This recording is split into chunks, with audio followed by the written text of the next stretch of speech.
Muy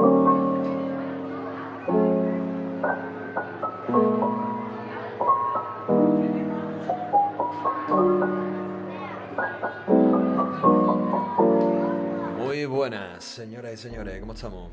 Bueno, pues sin más, si queréis, pasamos a la pantalla de clase. A la pantalla de clase. De hecho, vamos acá. ¡Pum! Aquí estamos. De hecho, creo que aquí, espérate. Voy a ocultar el chat, porque nos interesa verlo a vosotros, nos interesa ver la pantalla completa. Y a quien le interesa es a mí, que lo tenga a través de la pantalla del OBS. A ver, esto vamos a hacer así. Perfecto. Muy bien. Wow, ¿no? Un poco dramática esta primera diapositiva. Vamos a hacer una cosita. Me voy a ir moviendo mi cámara. Me voy a ir moviendo mi cámara para no molestar. O sea, a lo mejor en algunas diapositivas me muevo a un lado, me muevo a otro, pero bueno. Muy bien, chicos y chicas. Vamos a darle caña a este primer tema de... Primer tema, perdón. A este segundo tema, que es introducción al metabolismo. ¿Mm? Si la música está demasiado alta, gracias a LP por ese follow. Voy a bajar yo un poquito. Si notáis que la música está demasiado alta, me lo decís, ¿eh? Pero me considero que un poquito de lofi con música con lluvia de fondo es bastante relajante para una sesión así. Además a mí me motiva, me da esa sensación de tranquilidad. Bueno, ¿qué temas vamos a ver hoy? El tema de hoy va a ser introducción al metabolismo, en la antesala a los siguientes temas que vamos a ver, que vamos a desglosar cada uno de los procesos del metabolismo humano. Ya sabéis que este ciclo de clases va enfocado principalmente al metabolismo humano, a la nutrición, al funcionamiento del metabolismo humano y a aquellas patologías relacionadas con descompensaciones en estos procesos. Bueno, esta primera diapo me gusta empezar siempre estas charlas con este monstruo de diagrama, que nos puede recordar más bien a una compleja red de metro. Eh, Todo el que haya visto un mapa, diagrama de metro de su ciudad, o que haya ido a una ciudad diferente e intente entender un poco cómo funciona el metro, pues lo primero que le viene es un poco de agobio, porque no lo llega a entender, pero con la ayuda correcta y con el cicerone apropiado, se puede entender muy bien. Veréis, este diagrama me lo pusieron a mí la primera vez bueno, cuando empecé bioquímica, allá por... Bueno, yo empecé la carrera allá por 2008, pero di bioquímica en segundos, en 2009, así. Me plantaron esto delante y digo, yo no entiendo absolutamente nada. Dice Diego que tiene miedo del próximo tema. No, la glucolesis, ya veréis que es el menor de vuestros problemas, es súper sencilla. Pues veréis, este mapa de metro, que sería el metabolismo humano, si lo veis así, puede asustar. Pero si yo os digo que, por ejemplo, aquí arriba, ¿vale? En la esquina superior izquierda, aquí tendríamos el metabolismo de los carbohidratos. Por aquí tendríamos el ciclo de la urea y de los aminoácidos. Tendríamos por aquí el ciclo del colesterol. Por aquí tendríamos el metabolismo de los ácidos grasos, de algunos lípidos. ¿Y qué pensáis que puede ser esto de aquí el centro? ¿Qué pensáis? Que este círculo que está aquí, donde compilan, donde confluyen todas estas líneas de metro. Pues lo digo yo, es el temido y temidísimo ciclo de Krebs, ¿vale? Que ya llegaremos, ¿no? Dentro de un par de temitas llegaremos al ciclo de Krebs y ya veréis que es una tontería, entre comillas, súper sencillo comprenderlo con las claves adecuadas. Y para eso estoy yo aquí. Pues veréis, lo mismo que si estáis, por ejemplo, en Getafe, ¿vale? O estáis en... Sí, bueno, Getafe, yo que estoy aquí en Madrid, ¿vale? Estáis en Móstoles. Y en Móstoles sabéis que hay metro. Si yo me compro un billete de metro, puedo llegar a cualquier parte de la ciudad. Si yo soy un carbono, que me monto aquí, en esta parada de metro, en la vía de la degradación de la glucosa, yo puedo llegar a cualquier parte, en teoría, del metabolismo, pasando por una estación central, que es ciclo de Krebs. Que haciendo la alusión a la metáfora, pues sería Atocha. Krebs sería Atocha, donde confluyen todas las vías que entran y todas las vías que salen. Ahora vemos cómo lo desglosamos. Veréis, en el caso del metabolismo, o sea, en el estudio del metabolismo podemos centrarnos en dos vías diferentes de entender la bioquímica. Una es la bioquímica estructural, que la vimos en el primer cuatrimestre, y cuando terminemos este tema seguramente streamé las clases del primer cuatrimestre del tema de biomoléculas. Vimos la estructura de esas biomoléculas, vimos que la estructura va ligada a la función y que determina el fin último de cada una de las moléculas, ya sean biomoléculas orgánicas o ya sean, digo, no solamente a nivel nutricional, sino también estructuras complejas como las proteínas. Pero mi idea de este bloque de temas es que lo enfocamos desde la bioquímica metabólica, donde estudiamos las interacciones de esas biomoléculas, cómo interactúan entre ellas. Ya sabemos la estructura, ahora nos interesa ver cómo interactúan entre ellas y cómo se transforman mediante esas reacciones químicas controladas, muy bien controladas, para mantener la vida. ¿M? Para mantener la vida. Veréis, para entender esto, quiero hacer una metáfora. ¿Conocéis esos, los típicos los jueguecitos, estos, lo que son un muelle así de colorinchi, y que te lo vas pasando de una mano a otra, o lo tiras por las escaleras y vas solito hacia abajo? ¿Mm? Pues imaginad una escalera mecánica. Todos hemos jugado de pequeños en algún momento a ponernos en la escalera mecánica contraria, ¿no? Y bajar mientras la escalera sube. Y conforme vamos andando, no nos movemos. Y si nos quedamos quietos, la escalera nos lleva hacia arriba. Pues, o hacia abajo, si nos ponemos. Entonces imagina que esa escalera que va hacia arriba, ¿m? Nosotros somos un muelle y nos colocamos ahí. Entonces, nuestra propia inercia vital nos hace ir saltando de un escalón en otro, pero no nos movemos. Estamos en un equilibrio dinámico. Esa escalera sería la metáfora perfecta para entender un universo muerto por delante de nosotros y un universo muerto detrás de nosotros. Y el metabolismo, esa fuerza vital, es la que nos mantiene en un equilibrio dinámico y nos protege de la muerte química, de la muerte energética, donde nos absorbe esa entropía del entorno. Es la importancia del metabolismo, entender que todo está conectado con un engranaje súper controlado, súper regulado, para conservar la vida durante un paréntesis muy breve, hasta que se deshace. Porque, bueno, como humanos, nuestro tiempo vital medio, aquí en España, por ejemplo, son unos 85 años, por ahí creo que estaba. Eso es un margen de tiempo súper pequeño comparado con el tiempo que lleva este planeta delante de nosotros, o sea, antes de que nosotros existiésemos, y el tiempo que estará aquí este planeta detrás de nosotros. O sea, durante un breve espacio de tiempo existimos. Las moléculas que nos componen se reorganizan, se acotan en un pequeño feudo y nos permiten estar vivos. Y eso, a nivel filosófico, me gustaría que lo reflexionaseis. La utilidad o la futilidad de la vida. ¿Por qué esa vida? ¿Qué necesidad hay de esa vida? Bueno, aparte de esas paranoias, lo que vamos a ver es que este metabolismo está involucrado en todos los procesos vitales. No existe reacción química en nuestro organismo que no se dé a través de esos catalizadores biológicos que son las enzimas.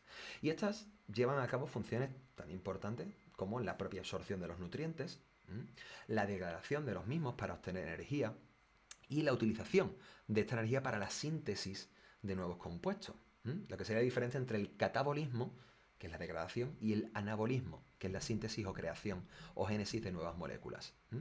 También, o sea, ese metabolismo, esa degradación, genera unos productos de desechos que hay que liberar. Y también está involucrado ahí el metabolismo. Bien, pues ahora yo me pregunto, ¿qué es el metabolismo? ¿Qué es el metabolismo? Pues podríamos definirlo como el conjunto total de reacciones químicas que transforman la materia orgánica. Y estas siempre están catalizadas por enzimas que se producen en una célula, en ese pequeño feudo controlado donde la energía se ha condensado en forma de materia orgánica con una función vital que es autoperpetuarse en el tiempo. Estas reacciones se tienen que organizar como si fuese una fábrica, como si fuese una cadena de montaje o una cadena de desmontaje. Si fuese un desguace o como si fuese la típica fábrica de coches. Donde van montando, cada operario, cada operaria, pues va añadiendo una pieza a ese producto final que es el coche hipotético que estamos fabricando. Entonces, una ruta metabólica sería, al fin y al cabo, una sucesión de reacciones químicas que están engarzadas una con la otra, que están catalizadas enzimáticamente y que parten de un sustrato, es decir, una materia prima inicial, una glucosa, por poner, y se convierte en un producto final, como puede ser en el caso de la glucólisis, energía. ¿Vale? Glucólisis, está todo el metabolismo de los carbohidratos, su producto final es la energía. Y esto todo a través de una serie de metabolitos intermediarios. Estos metabolitos están secuenciados en la misma ruta, de modo que el producto de una enzima actúa de sustrato para la siguiente y su producto de sustrato para la siguiente, como una cadena de montaje. Estas rutas metabólicas pueden ser de dos tipos. Pueden ser convergentes, convergentes, o sea, que convergen como un cuello de embudo, convergen en un punto común, que serían esas reacciones que entendemos como catabólicas. Moléculas orgánicas diferentes que confluyen en un intermediario común. Una ruta común, que sería el Krebs. Para sacar una moneda única, que es el ATP. Y ese ATP lo utilizaremos en las reacciones divergentes, las reacciones que parten de un intermediario común y se separan en moléculas orgánicas, esta vez propias, y todas diferentes. Y ahí estaremos hablando de todas las reacciones del anabolismo. Anabolismo. A través de muy pocos precursores, que son los bases, generamos gran variedad de productos. ¿Qué más cositas podemos contar? Pues bueno, pues este metabolismo tiene una serie de funciones. Le pongo por acá. Una serie de funciones que podemos desglosar y son muy sencillitas. Y pueden ser bastante obvias y todos podemos saberlas, pero a veces hace falta poner las ideas en común. De estas funciones de metabolismo, la primera y la más obvia es la obtención de energía, del modo que sea, a través de esas reacciones convergentes, degradando esos nutrientes que son ricos en energía. Porque esos compuestos orgánicos no se han creado de la nada, vienen de otros organismos que los han sintetizado a través de sus rutas anabólicas. Y eso es lo que llamamos el ciclo de la vida. Los herbívoros se comen a las plantas, que son los autótrofos, que generan materia orgánica a través de materia inorgánica por la fotosíntesis, ¿vale? Los carnívoros se comen a los herbívoros y esa energía que se ha creado pasa de un eslabón a otro en la cadena trófica. Pues bien, otra de las funciones es la de transformar esos nutrientes en precursores de macromoléculas. Es decir, yo cojo un coche viejo, lo desmonto por piezas, cojo esas piezas únicas y las acoplo a mi propio coche, a mi propia estructura para autoperpetuarme. Aprovecho el trabajo que ha hecho otro para montarme yo y no desmoronarme. Eso se consigue a través de la polimerización de moléculas orgánicas complejas, por la polimerización de monómeros. Los monómeros son las piececitas como un collar de cuenta y se van uniendo en polímeros.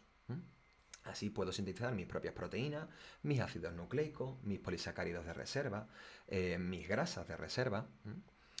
Y a la vez, puedo transformar biomoléculas que yo absorba del medio, como puede ser el colesterol, en biomoléculas con funciones específicas. Puedo transformarlas. Ya sabéis que el colesterol es precursor de las hormonas esteroideas, las hormonas sexuales y también del cortisol, la hormona del estrés, por antonomasia, de la que ya hablamos en clase y a lo mejor dedicamos algún ratito un poquito más adelante en el tema del colesterol. Bueno, ¿qué características aparte de esto tiene? Aparte de las funciones, tiene una serie de características. Me voy a poner aquí mismo, que no molesto. Bueno, las reacciones químicas que se dan en el metabolismo son muchas, ¿no? Como ya hemos visto en ese mapa, ese diagrama de metro que hemos visto del metabolismo humano, son muchas, pero las reacciones importantes son relativamente pocas. Y lo que vamos a ver es que están realmente engarzadas unas con otras, a través de intermediarios comunes. De modo que cuando una está falta, la otra la compensa. Las rutas metabólicas centrales, que son las que nos interesan, las que vamos a estudiar, sí que son poquitas, y muy similares en todas las formas de vida. ¿Por qué digo esto? Lo digo porque la glucólisis tan temida o el Krebs tan temido de una levadura no dista mucho de la nuestra. Los intermediarios son prácticamente los mismos. Las enzimas son prácticamente las mismas, salvo algunas modificaciones genéticas, fruto de que somos especies diferentes, pero realmente la función, los sustratos y los productos son exactamente los mismos. Hay una conservación de esas estrategias evolutivas que nos han mantenido vivos. O sea, si algo funciona, ¿para qué cambiarlo, no? Simplemente ajustalo lo mínimo. Las moléculas importantes de este metabolismo no son más de 100, ¿vale? Yo quiero quitar un poco el miedo de ese metabolismo porque realmente es muy sencillo y vamos a ver cómo muchas se van repitiendo. ¿M? Y la misma molécula vale para varias rutas diferentes. Y todas se regulan de manera similar. ¿M? Muy buena, Silvia. Todas se regulan de manera similar. Hay estrategias muy simples que vamos a ver ahora y cómo regular una vía metabólica. Bueno, aquí estoy justo en el medio, pero justísimo en el medio. Me voy a poner, bueno, me voy a poner aquí y ahora cuando vaya por aquí me subo. Bueno, ¿qué generalidades podemos? Estamos con el tema de las generalidades. Por aquello de compilar lo que sabemos realmente, porque sé que lo sabéis. ¿Cómo regulamos las rutas metabólicas? Pues hay maneras muy sencillas de hacerlo. Las vías metabólicas ajustan su velocidad en función de las necesidades de la célula. Es decir, cada célula, cada organismo tiene una serie de sensores internos y externos que le permiten reaccionar al contexto, adaptándose. Hay un mecanismo de resiliencia, una especie de fuerza vital que ha llevado a los organismos a sostenerse en el tiempo mediante el sensar el entorno. Porque las células no tienen ni ojitos, ni manos, ni orejas, y no se pueden hablar entre ellas y tampoco pueden sensarlo. Entonces tienen, por ejemplo, pues sensores quimiorreceptores que le indican la concentración de sustrato que hay en el entorno, de glucosa, sensores de tóxicos, de temperatura también. Entonces, todos estos inputs que vienen de fuera y que vienen de dentro, como el nivel energético, la cantidad de ATP o de precursores redox que tienen, ajustan la velocidad de la reacción en función de las necesidades, controlándose así las vías de síntesis y de degradación, para que no estén activas. O sea, yo no puedo tener la vía de desmontaje y la de montaje abiertas a la vez, o una cosa o la otra. Estas rutas catabólicas y las anabólicas no son inversas la una a la otra. Me refiero, si yo miro la glucólisis, veo una serie de enzimas que están secuenciadas, puestas en cadena, secuenciadas, pero la degradación de la glucosa la hacen esas enzimas. Pero esas enzimas hacia atrás no van a sintetizar glucosa. Hay otras vías de gluconeogénesis, ¿vale? Vamos a entender eso. Entonces, me subo aquí la pantallita, ¿vale? Esas estas enzimas, ¿no? Esos catalizadores biológicos, están regulados de tres maneras distintas y de manera muy estratégica y muy elegante, a mi parecer. Por un lado, hay un concepto que se llama regulación alostérica. Ya sabéis que a mí me gusta mucho analizar las palabras y ver su origen porque así las entendemos.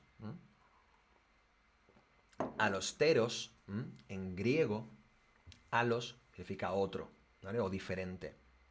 Y stereos es lugar. Entonces, una regulación alostérica es aquella que regula a la enzima en un sitio diferente a su sitio activo, al lugar donde realiza la reacción química. Veréis, en la esquina superior izquierda, ¿vale? Este diagramita de aquí, vemos como una reacción normal se da, pues bueno, sabemos que hay una enzima que tiene un sitio activo, que puede estar controlado por una coenzima o por un conjunto de aminoácidos que catalizan una reacción. Pero eso es indiferente. El sustrato entra en el sitio activo, se produce un ajuste inducido por parte de ese sitio activo para acoplarse al sustrato, se cataliza la reacción y se libera el producto. Hasta ahí bien. Entonces, hay maneras diferentes de controlar que esto ocurra. Puedo inhibirlo, bloqueando la actividad de la enzima, o puedo activarlo, haciendo que lo haga más rápido o que lo haga, ¿vale? Puedo encender y apagar, o puedo regular la velocidad de la reacción, en función de la enzima que sea. Entonces, hay una manera de bloquear o de controlar que la enzima no haga esto. Una de ellas es mediante inhibidores competitivos. ¿Qué es un inhibidor competitivo? Un veneno. Un veneno. Los venenos lo que hacen es bloquear la enzima en su sitio activo y no se sueltan, porque compite con el sustrato por el hueco. Entonces, ese veneno se une ahí, bloquea el sitio activo, porque como no se cataliza la reacción con ese veneno, la enzima no puede soltarlo, porque hasta que no hay un producto no se puede abrir de nuevo. Entonces ya la enzima queda inutilizada. Por otro lado tenemos los inhibidores no competitivos, que en este caso este inhibidor no compite por el sitio activo, no es un veneno, es un regulador a la baja. Entonces ese inhibidor no competitivo se va a unir a un sitio diferente del sitio activo, un sitio alostérico, un sitio regulador alostérico.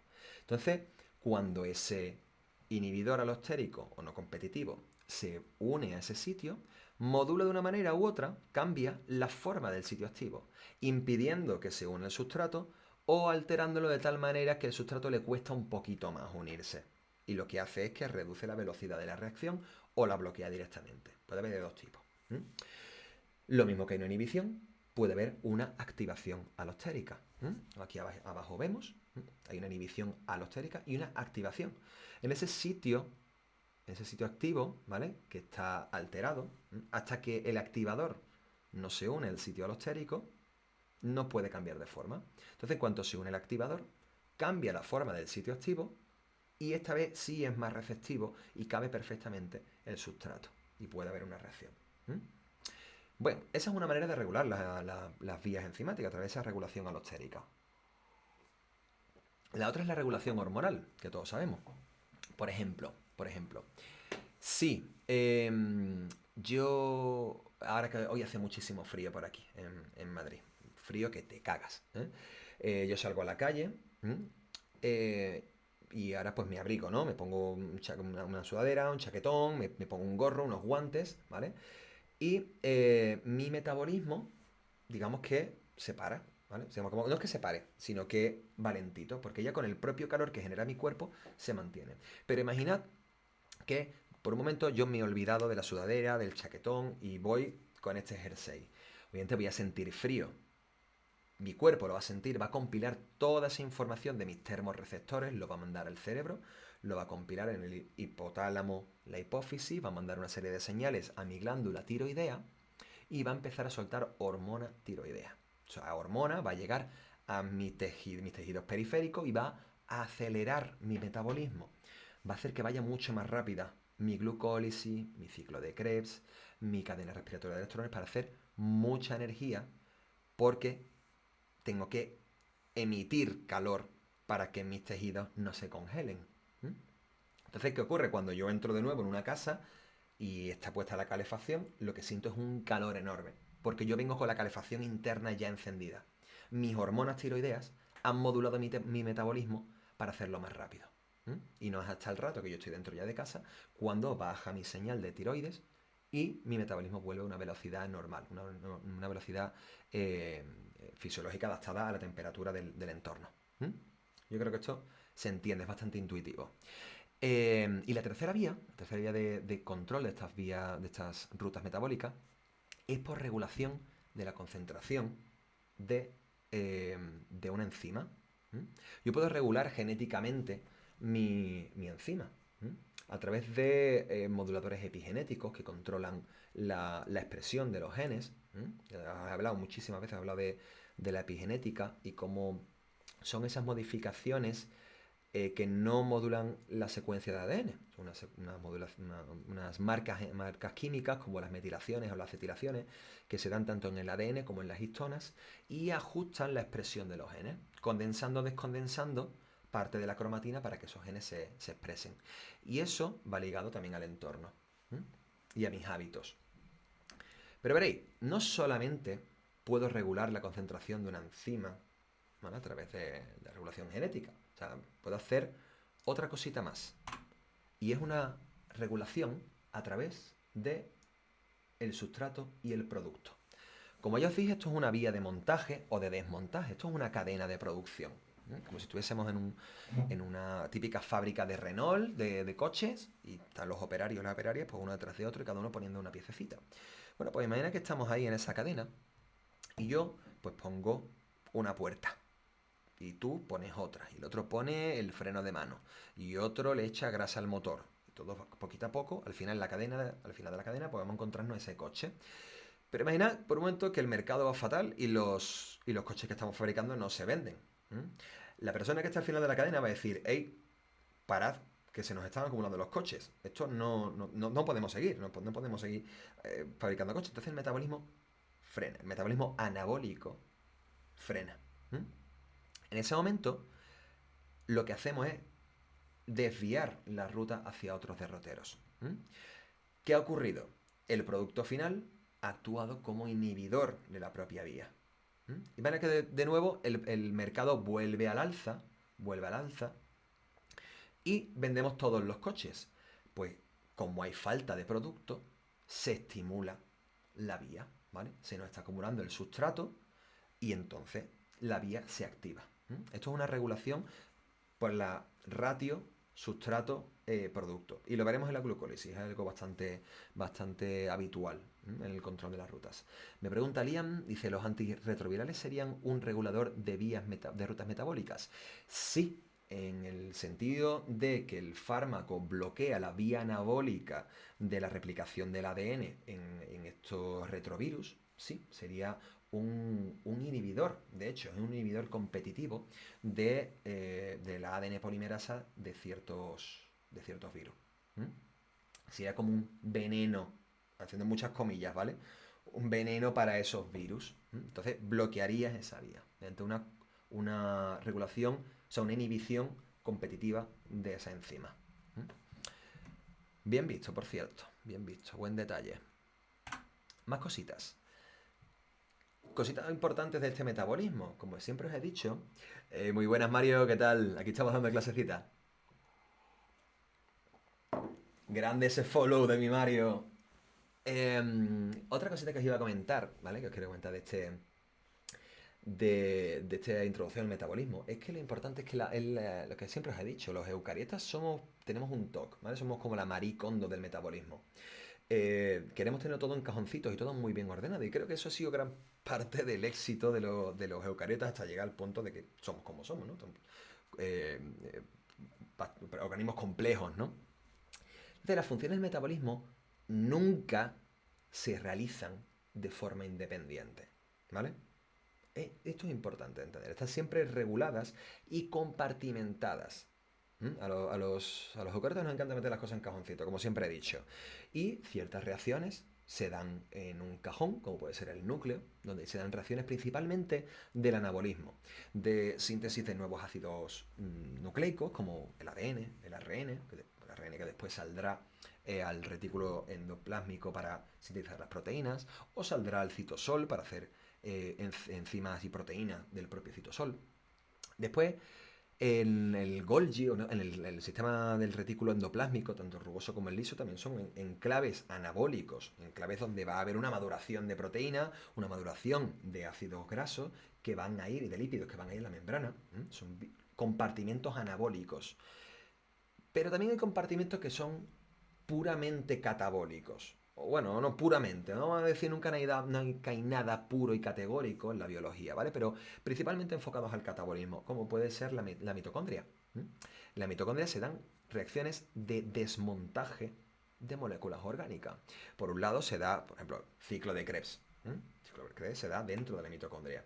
Una oxidación absoluta de esos compuestos que van entrando ahí para obtención de precursores reducidos que después darán lugar al ATP en la cadena respiratoria de electrones. También se da la beta-oxidación, la degradación de los ácidos grasos para obtención de energía. Entonces eso es un enclave principalmente enfocado al catabolismo y gracias a las cuales tenemos una temperatura fisiológica. Lo podemos reducir a lo que tú quieras, pero el calorcito de nuestro cuerpo viene de las mitocondrias, porque es donde se está quemando la materia prima. Son los grandes hornos de nuestro cuerpo. los que nos mantienen vivos.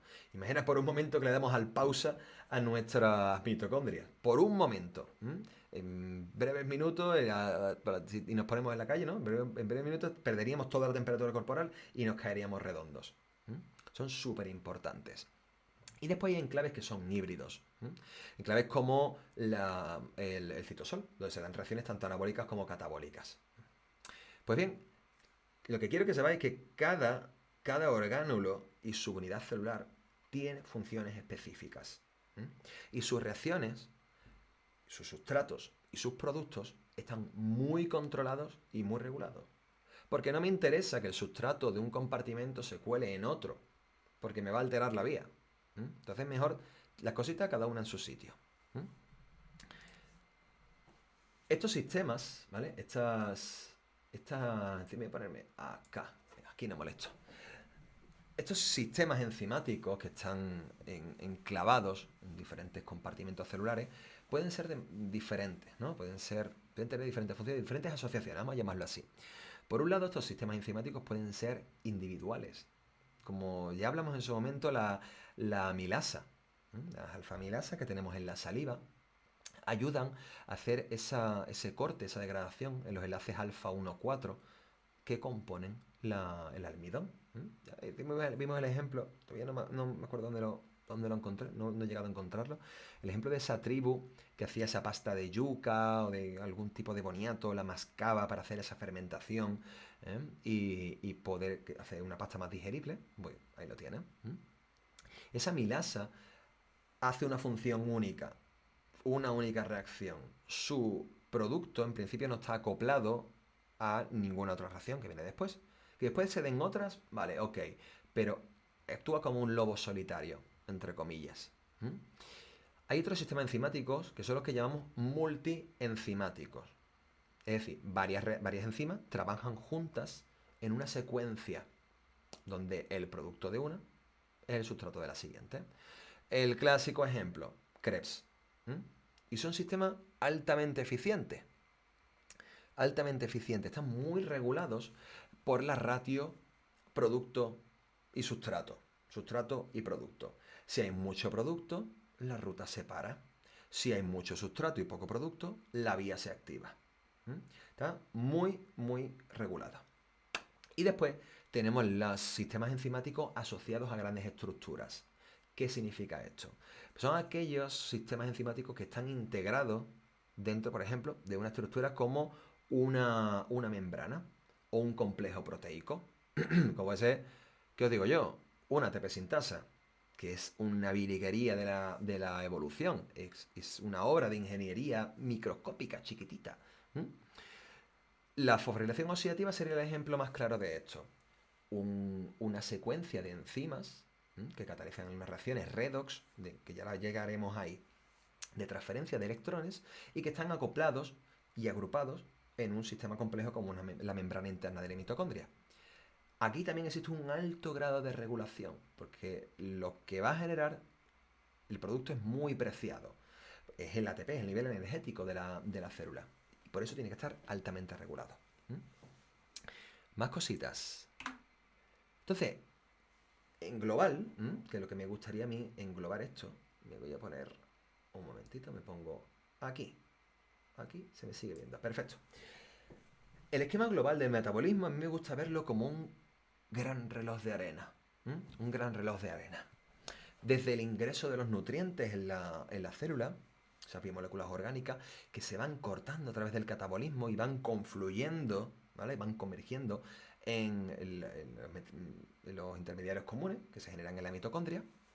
Esos se aprovechan para las reacciones divergentes y crear las moléculas propias para autoperpetuar nuestras estructuras, ¿no? Construir nuestras propias piezas.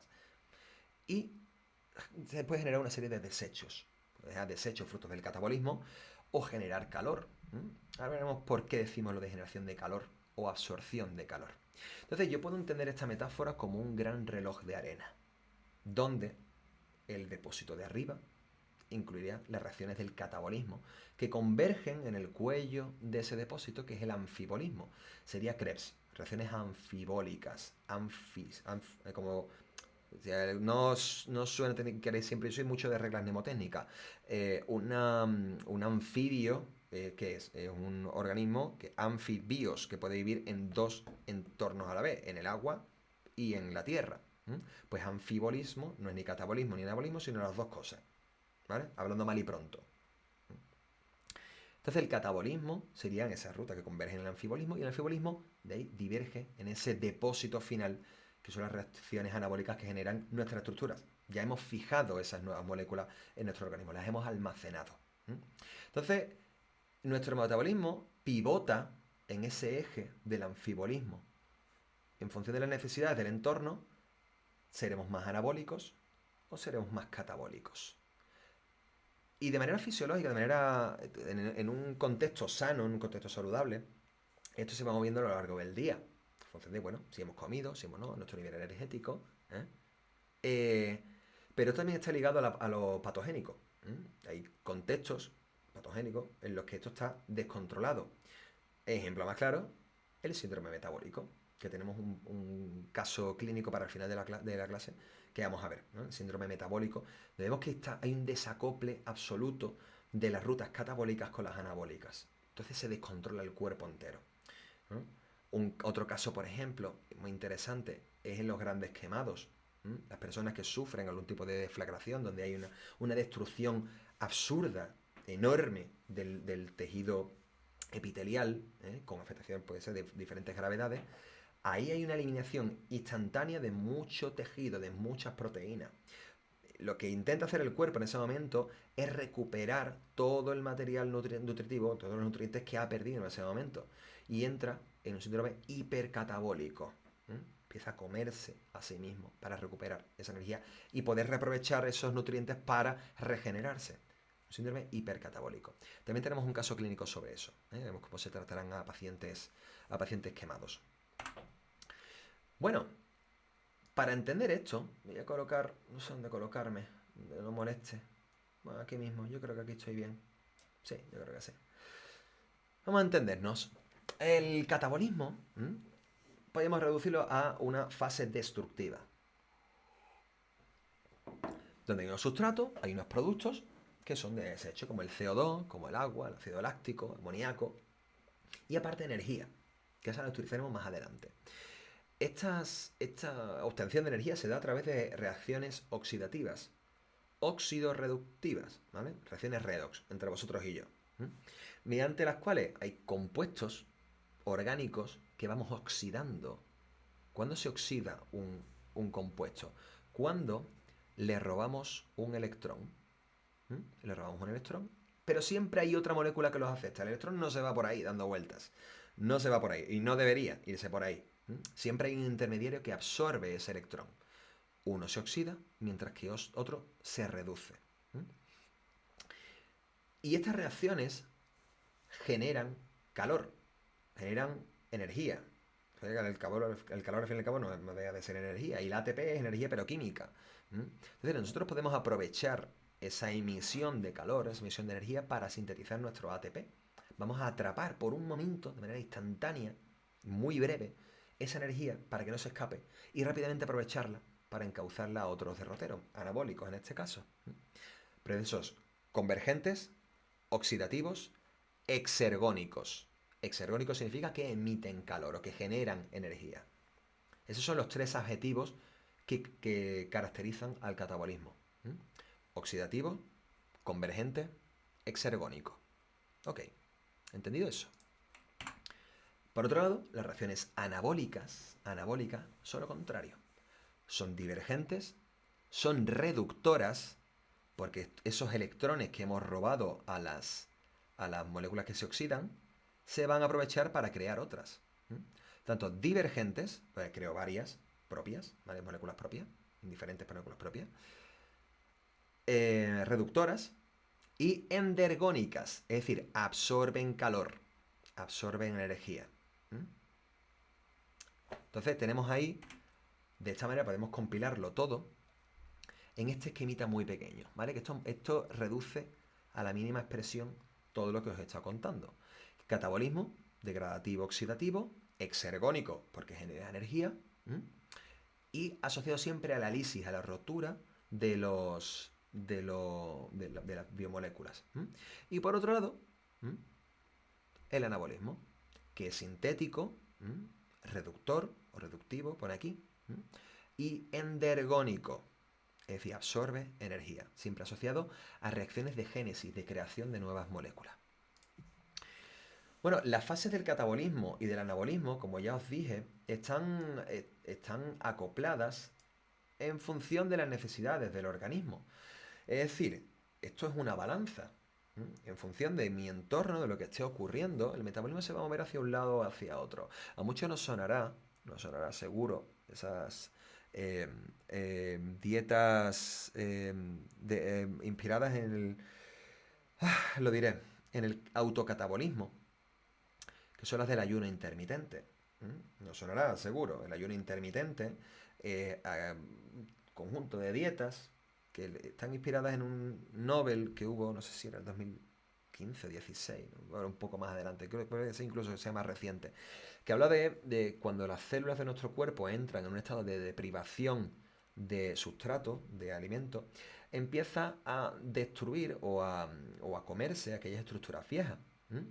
Empieza a eliminar proteínas antiguas, empieza a eliminar orgánulos envejecidos, y eso es lo que ayuda a que la célula dure más tiempo. Elimina aquellos elementos que están oxidados o que están degradados de un modo u otro. Y ayuda a la regeneración interna de la propia célula. Bueno, esto en la teoría está muy bien. Bueno, de hecho está demostrado y hay un Nobel que lo avala. Después de esto surgieron una serie de motivaciones nutricionales asociadas a esas dietas basadas en el ayuno intermitente. Es decir, estimular de manera artificial, de manera intencional, esa deprivación energética a nuestras células y fomentar que el metabolismo pase del anabólico al catabólico y de ese modo poder quemar aquellas calorías que están almacenadas y que y no llegas a eliminar a través del deporte. ¿Vale? Bien llevado y con cabeza y con asesoramiento de profesionales nutricionistas y con especialistas en deporte, bien llevado, tiene lógica y tiene efecto. Lo que no tiene lógica es lo que hace mucha gente que no entiende realmente los fundamentos fisiológicos del ayuno intermitente y que entienden que el ayuno intermitente es no comer o comer una vez al día. No funciona así. No funciona así. Porque en ese momento el cuerpo se puede desacoplar, el metabolismo se puede desacoplar completamente y provocar el efecto contrario. Parar de consumir o provocarte una serie de problemas en el organismo que pueden ser peor que el propio efecto de la deprivación nutricional. Entonces, lo que yo quiero que sepáis, lo que quiero que entendáis, es que todas estas vías están interconectadas. Las vías tanto de síntesis como de degradación de las proteínas están conectadas, por ejemplo, con la de los ácidos nucleicos. Están conectadas las de los polisacáridos con la de los lípidos. Es decir, son vías confluyentes cuyos intermediarios van a actuar en una u otra. Van a estar conectados. De modo que si una falla, si una está bloqueada por una mutación, que veremos, mutaciones de enzimas clave en esta ruta metabólica, la otra va a absorber el peso y la responsabilidad de llevar a cabo el metabolismo. Va a llevar el peso de las dos. ¿Qué ocurre cuando hay una línea de metro que está bloqueada o que está en obras? El público se tiene que derivar a otra línea de metro o a transporte en superficie, a los autobuses. Pues en el metabolismo pasa exactamente lo mismo. Si una vía se ve truncada, la complementaria o la que está conectada a ella va a absorber la responsabilidad de llevar a cabo, ¿no? Va a tener que tirar del carro. Y eso pasa, por ejemplo, en el síndrome metabólico, que lo veremos luego. Bueno, otra cosita importante que os quería comentar es que existen dos formas de obtener la energía en el catabolismo. La primera de ellas es la que veremos en el tema siguiente, que es la glucólisis, que es la fosforilación a nivel de sustrato. ¿Qué quiere decir esto? Que la síntesis del ATP, que ya sabemos que es adenosin trifosfato, que se genera a través del ADP, el difosfato, este difosfato se tiene que fosforilar para ser trifosfato, ¿vale? Es una redundancia, pero a veces hay que explicarlo. Y esto se realiza a nivel del propio sustrato de la ruta. O sea, es decir, yo uno de esos intermediarios lo voy a fosforilar, ¿m? Para que después lo pueda defosforilar y generar ATP. Me pregunta Liam, cuando no tenemos carbohidratos, ¿vamos directamente a cetosis o vamos a la degradación de proteínas? ¿Tiene un orden específico? Es complejo de explicar, ¿vale? Voy a terminar esta parte, la de fosforilación, y me voy con eso porque tiene su miga. Y la otra vía, ¿vale? Porque la fosforilación a nivel de sustrato la vamos a ver en la glucólisis, en clásico. La glucólisis es que se basa en esto. Y la otra es la fosforilación oxidativa. Decimos que es oxidativa porque ahí interviene reacciones redox. Hay un rol que interpreta el oxígeno. A partir, o sea, esta síntesis de ATP se da a través de un complejo proteico, que es la ATP sintasa, que está en la membrana interna de la mitocondria. Y con la energía desprendida, de ese transporte de electrones que se da, a que llegaremos, se genera la energía suficiente, a través de esas reacciones redox, para generar el ATP final. Se genera un potencial de protones que va a crear una energía mecánica prácticamente que va a permitir la formación de ATP. Voy con lo que me pregunta Liam. Dice, cuando no tenemos carbohidratos, ¿vamos directamente a cetosis o vamos a la degradación de proteínas? Verá, cuando el organismo se encuentra en un estado de privación de glucosa, en el caso de hipoglucemia, las vías centrales, la vía del anfibolismo, Krebs, va tirando de sus intermediarios, de esos ácidos tricarboxílicos, que tienen 3 carbonos. Entonces va sacando esos intermediarios y los va transformando en glucosa, especialmente el oxalacetato. El oxalacetato es precursor de la glucosa. Entonces, lo que hace nuestra mitocondria es parar Krebs. Eso es lo primero. Oye, no hay glucosa, no podemos quemar glucosa, por lo tanto, frenado. ¿Y cómo lo freno también? Aparte de la inhibición alostérica, lo que hago es sacar oxalacetato de ese ciclo de Krebs y lo transformo en glucosa. Por lo tanto, ya incluso Krebs lo tengo parado. ¿Qué hago? Pues empiezo a hacer glucólisis de esa glucosa, por la redundancia, y genero piruvato, que es el último producto, básicamente, de esa glucólisis. Genero piruvato. Y ese piruvato se me va acumulando. Como Krebs está desacoplado porque no tengo oxalacetato, se me acumula piruvato. Y esa acumulación de piruvato desvía la ruta a la formación de cuerpos cetónicos, que es una manera intermediaria que puedo desviar esos productos, los puedo mandar a las neuronas para que puedan alimentarse de una manera u otra para que la función neuronal no se pare. Entonces, mientras llegan o no, eso se van acumulando en la sangre. Es como entramos en cetosis. Pero claro, no hay que entender, como os decía antes, las vías como únicas o una cosa o la otra. No, están ocurriendo muchas cosas. El propio sistema se recompensa de una manera u otra cuando alguna ruta está truncada. Y por otro lado, hay un proceso de degradación de proteínas que lo que intenta es meter de nuevo a través de esas rutas anapleróticas, que son rutas anapleróticas, son las que alimentan a Krebs. Son las que hacen que la rueda siga girando.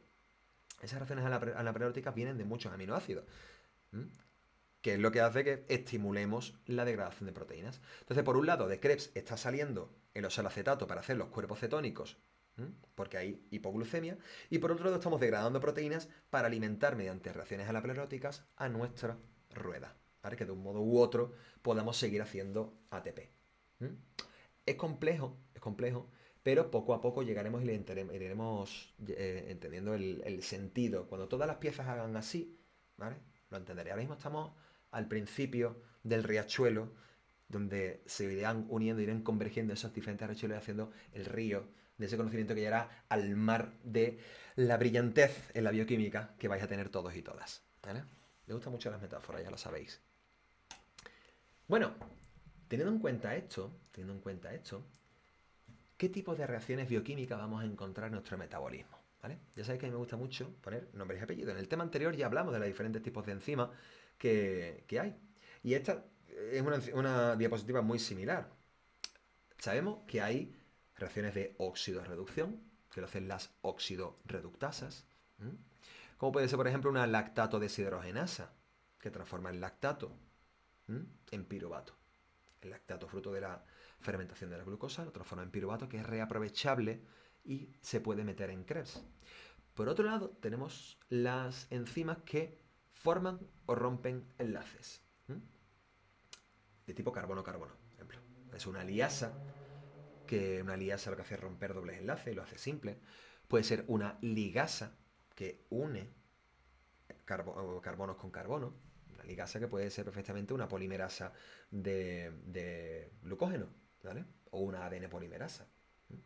Una ADN polimerasa es una forma de enlace nitrógeno-carbono. Pero bueno, irrelevante en ese sentido. Otras que hacen reordenamientos internos, como las isomerasas o eliminaciones de ciertos grupos. Otras que hacen transferencia, como las transferasas, que mueven grupos funcionales de una molécula a otra. O también las hay de reacciones de radicales libres, como por ejemplo la glutatión peroxidasa. Enzimas de detoxificación de especies reactivas del oxígeno y tal. Pero bueno, en eso realmente no ahondaremos mucho. En resumen, ¿vale? Queridos y queridas, ya ha sido tan traumático, no sé cuánto tiempo llevamos de stream, pero creo que ha quedado bastante clarito el tema. Este tema introductorio del metabolismo, por un lado, vamos a ver reacciones de catabolismo y producción, esas que son oxidativas, exergónicas, de lisis. Habíamos dicho que tenía tres adjetivos: exergónicas, oxidativas y convergentes. Efectivamente, esos son los tres. Y las del anabolismo, que son todo lo contrario: divergentes, endergónicas y reductoras. Pues ahí veremos metabolismo de hidratos de carbono. Tema siguiente que nos toca, la glucólisis. Nos meteremos con los tricarboxílicos, con el temido Krebs. Ya veréis como después esto es nada, chumina. Veremos la fosforilación oxidativa, bueno, el transporte de electrones y la fosforilación oxidativa. Y nos meteremos después en una parte de anabolismo, que es la síntesis de hidratos de carbono en el hígado y en el músculo. Le he puesto aquí y no aquí en el anabolismo porque también la vamos a ver acoplada en los sistemas catabólicos. Porque no se entiende la glucogénesis y la glucogenolisis de manera aislada. Se tienen que entender contextualizadas en un entorno de una balanza metabólica, como siempre os digo. A la vez veremos la acción de la insulina, el glucagón, la adrenalina, en fin. Y veremos eso, metabolismo de la oxidativo de los lípidos, formación de cuerpos cetónicos, que lo incluiremos prácticamente dentro, aunque ya os lo vaya contando sobre la marcha. Y la degradación de aminoácidos y el ciclo de la urea, que traía también un caso clínico de un desacople de este ciclo de la urea, para que veáis que en el metabolismo también van incluidas las vías de eliminación de los desechos, como puede ser en este caso la urea.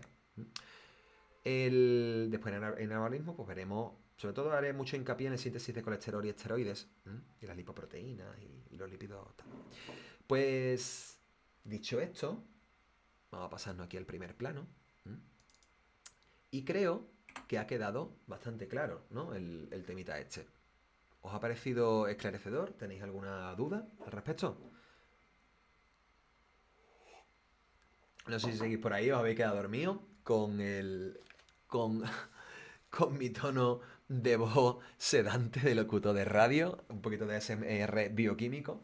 No sé quién sigue por ahí, pero veo que alguien se ha suscrito por aquí, no me había dado cuenta. Ex there the bears. Muchas gracias por follow. A que sí, Diego, que este tema es sencillito. Es bastante sencillo, es muy intuitivo. Y... Uy, que no me oigo, espérate. Bueno, los siguientes ya verás cómo van a ser igual de sencillos, porque me tenéis de profe, ¿vale? O intentaré hacerlo lo más sencillo, ya me conocéis, que siempre con asertividad, con cachondeo y tal, os voy a ir haciendo más accesible la bioquímica. Me pregunta y no, Álvaro, tengo una duda respecto a los casos clínicos, ¿cómo nos los vas a preguntar en el examen? Bueno, eso os lo comento ahora. Bueno, si queréis os lo comento y nos metemos a explicar un par de casitos clínicos, ¿vale? Los que teníamos ahí. Son bastante chulos y creo que para para dejarlo en el clip, para subirlo a la otra red, pues está bastante bien. Dice, para ser que yo soy 100% de letras, me encantan tus clases. Pues muchísimas gracias, muchas gracias, bienvenidísima. O bienvenidísima, no sé si eres chico o chica, no tengo ni idea, pero aprecio muchísimo ese tipo de mensajes. Muchas gracias. Vamos a dar estas clases cada domingo. ¿Eh? Cada dominguito, en torno a las 6:30, no me conectaré y daré la misma clase que he dado a mis alumnos y a mis alumnas en las clases en la uni, lo voy a dar aquí. Pues muchísimas gracias. Encantadísimo de que estés aquí. Ahora vamos a meternos con algunos casos clínicos. Y me preguntaba una alumna, me preguntaba Ainhoa, que cómo les voy a preguntar los casos clínicos. Pues veréis, ya sabéis que el examen va a ser de tipo test, ¿vale? Entonces tengo que adaptar este tipo de casos clínicos al tipo test. Entonces en el enunciado voy a presentar el caso. Os presento al paciente tal, con tales características, tales signos, consulta en urgencia o en atención primaria con estos signos y se le hacen estas pruebas. Y en función de esos resultados que yo os voy a dar en el enunciado, os pondré 4 opciones del posible diagnóstico o anamnesis. Y vosotros los vais a deducir a través de esos casos. Como vimos la semana pasada, en el diagnóstico del infarto agudo de miocardio, si yo veo en un paciente en un análisis de sangre, aparte de los signos que hay de opresión en el pecho, falta de respiración, o sea, falta de capacidad de respiración, si yo después le saco sangre y veo una inversión de la ratio LDH2 con LDH1 y un aumento de la CKMB, yo ya sé que es un infarto agudo de miocardio. Si yo veo un aumento de la fosfatasa alcalina, de la isoforma, eh, isoforma hepática y veo unas transaminasas por la 9, pues yo puedo intuir perfectamente que hay una afección en el hígado. Que por otro lado, a lo mejor es una fosfatasa alcalina isoforma ósea, podemos ver otro. La LDH1 alta era hepatitis, si no recuerdo mal. Pues no, Diego, la LDH y la isoforma de LDH del hígado es la 5. Es la 5. La 1 es la que está en los leucocitos y en el retículo endoplásmico. ¿Vale? Esa era la 1. Dice Liam, en relación a los perfiles enzimáticos, un infarto agudo de miocardio tiene GOT, pero no tiene GTP, ¿verdad? Porque si no sería hepático. Efectivamente, porque la GOT también está en el tejido cardíaco, ¿vale? Entonces, así, entendiendo la receta de cada uno de esos cócteles patológicos o de algunos cuadros clínicos, es lo que yo quiero, ¿vale? Que entendáis que hay combinaciones específicas o medianamente específicas de cada una de esas patologías. Entonces, a través de estos casos clínicos los veremos. Veréis, voy a ir cargando por aquí. Voy a ir cargando por aquí los casos que los tenía por acá, ¿vale? Un momentito, yo creo que lo tengo acá. Mira, estos son muy bonitos, me gustan mucho estos casos.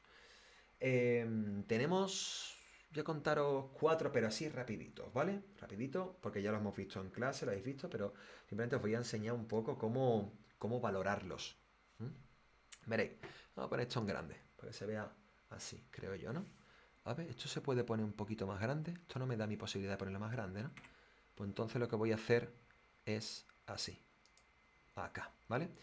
Este artículo me molaba. Ya sabéis que yo meto los casos clínicos de manera muy transversal a todas las disciplinas que estudiáis en enfermería, ya sea de infantil, ya sea de geriatría, ya sea de paliativos, ya sea más de clínica. Entonces, en este caso, quería meter un caso, o sea, va a ser la redundancia, quería meter un supuesto clínico, real, obviamente, porque un caso clínico publicado, de paciente geriátrico que consulta con unos signos de debilidad muscular, de inestabilidad gastrointestinal. Y vamos a ver cómo nos lo presenta. Veréis, vamos a leer a este caso. Vamos a leerlo. ¿Dónde estaba? Vamos a leerlo por acá. Presentación del caso clínico. Acá. Una mujer de 74 años que acude a consulta nutricional referida por el médico cirujano por el diagnóstico médico del síndrome de intestino irritable. Refiere dolor abdominal, inflamación intestinal, evacuaciones diarreicas y estreñimiento, pérdida de peso, así como disminución de la ingesta alimentaria después de varias semanas de evolución. No hay una enfermedad crónico-degenerativa, ni hay otras cirugías ni alergias aparte. Y niega la realización de ejercicio físico aparte. Y vemos que la señora utiliza una ayuda monolateral, como es un bastón. Cuenta por aquí, para la marcha, necesita una ayuda monolateral. Fruto también de la debilidad muscular, ¿no? Es el paciente estándar de señora mayor que requiere ese apoyo, esa ayuda. Que es sedentaria, que aparte está apática, que habría que ver incluso Pero yo pongo estos casos precisamente para que humanicemos cada uno de esos casos y veamos que detrás de cada paciente hay una historia, hay una casa, hay una relación con sus familiares y hay una eh, algo que a nivel psicológico también ha afectado al estado patológico del paciente. ¿Vale? Me pregunta Ainhoa, porque por ejemplo nos tenemos que leer todos los casos clínicos. Sí, nos tenéis que estudiar los casos clínicos para eso me los busco y para eso los pongo. ¿Mm?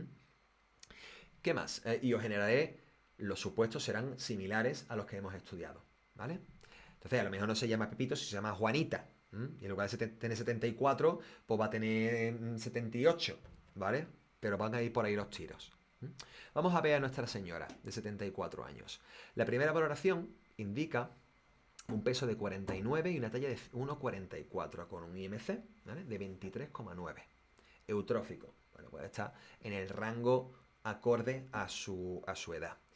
El peso habitual es 55, lo que implica una pérdida de masa.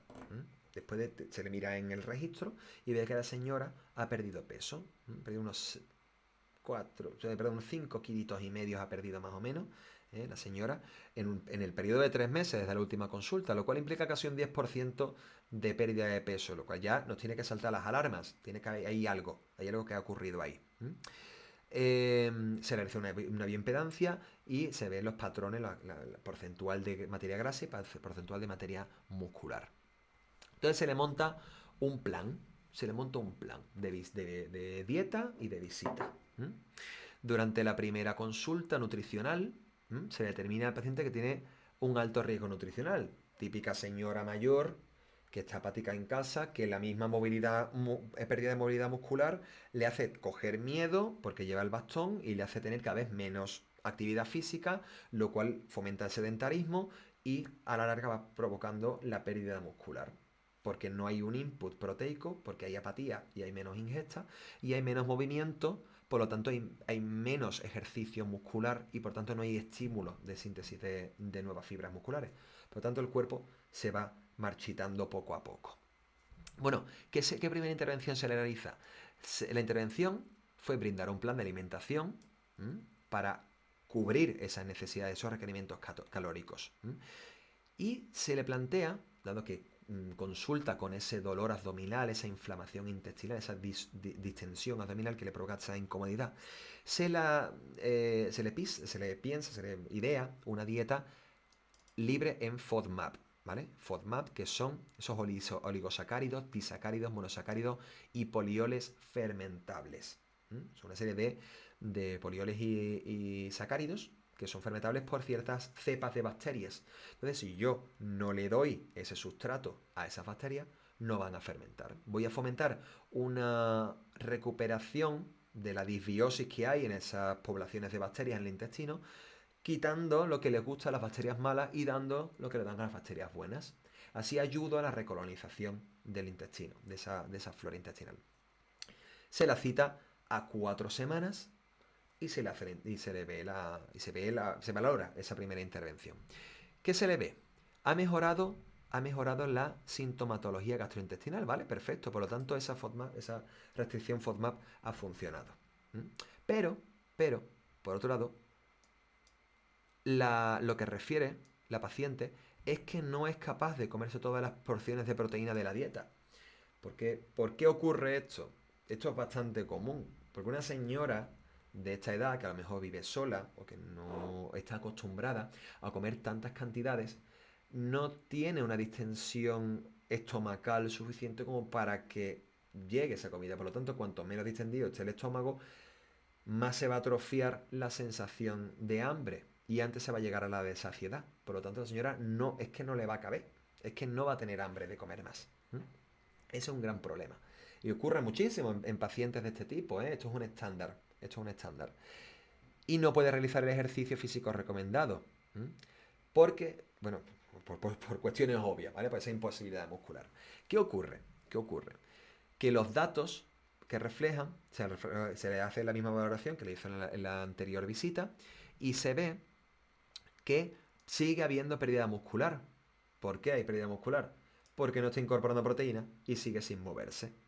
Aunque los otros signos de dolor abdominal han remitido. ¿Qué se hace? ¿Qué se hace? ¿Cuál fue la... ¿Qué es lo que se hizo? Aquí lo tiene que poner. Se realiza un ajuste de la distribución de las macros y se le agrega un complemento nutricional hiperproteico.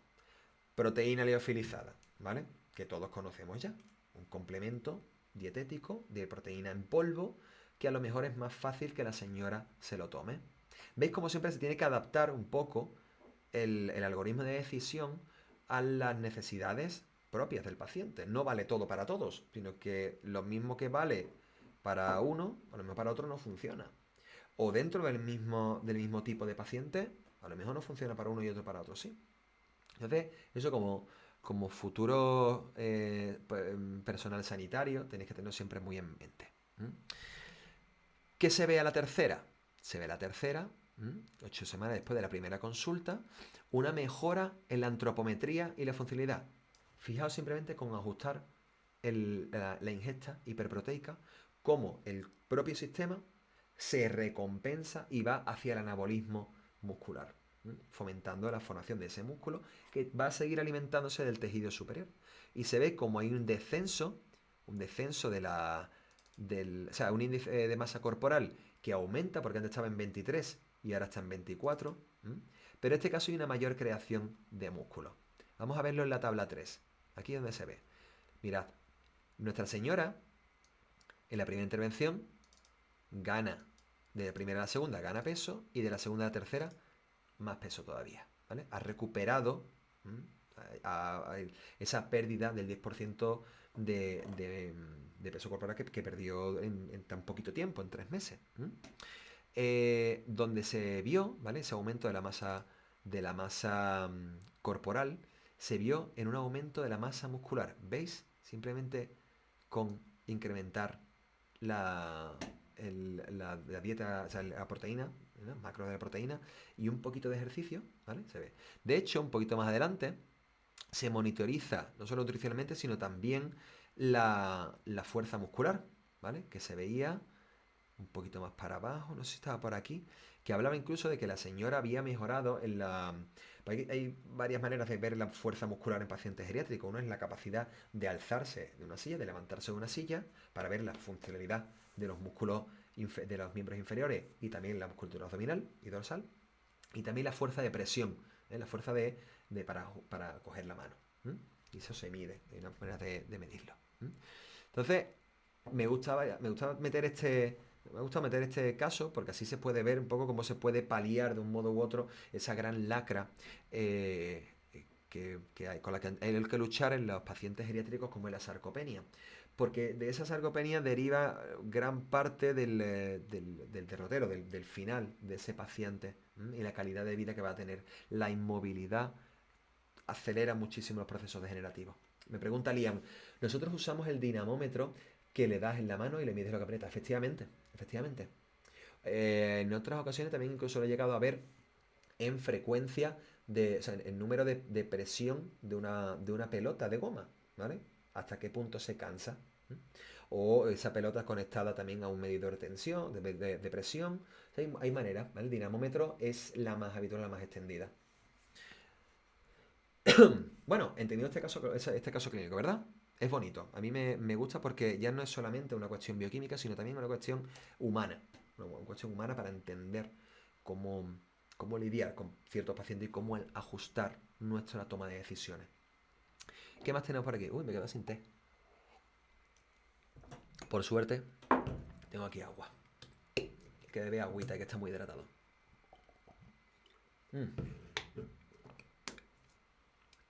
Este caso clínico, el siguiente, es muy interesante. Muy interesante.